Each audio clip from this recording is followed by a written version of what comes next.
So the air conditioning wouldn't blow cold. Of course, it's 100 and something degrees here. And it had a code in there for one of the diverter doors in the dash. I tore a whole dash out, changed that diverter door, still didn't fix the problem. So then I have no codes and I still had no air conditioning. I had the gauges on it a couple of times. Every time it's not pumping the Freon. So there's no difference in the pressure between the high and the low, but I could tell by the resting pressure that it was full of Freon. I tried putting a little Freon in there anyway, just to make sure.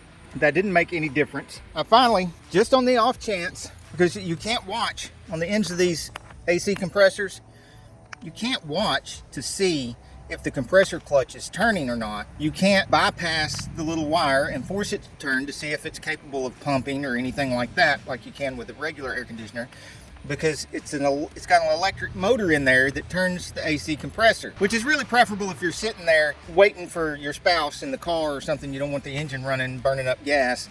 You know, the electric AC can be running, but when it goes bad and you can't check anything, that's really difficult. I ended up replacing this AC compressor, and sure enough, that fixed the problem, and I got air conditioning again.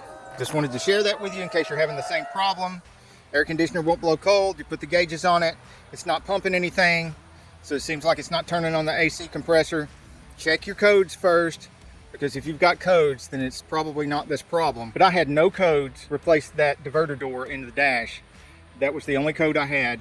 That didn't have anything to do with the problem. It still was no air conditioning until I changed the AC compressor. And this is a 2010 Toyota Prius with the 2Z RFXE engine. Speaking of which, that engine I just replaced recently, and I do have a video out already for pulling the engine out. I'm going to have a video showing where I swapped everything over to get the engine ready to put back in, and then I'll have another video showing me putting the engine back in this car, this engine right here. That's why it's so clean right now, because I just replaced it. Also, lots of other Prius repairs in my Prius repair playlist. Thank you for watching. Please comment below. If you subscribe right now, I'll show you one of the biggest rats in the world.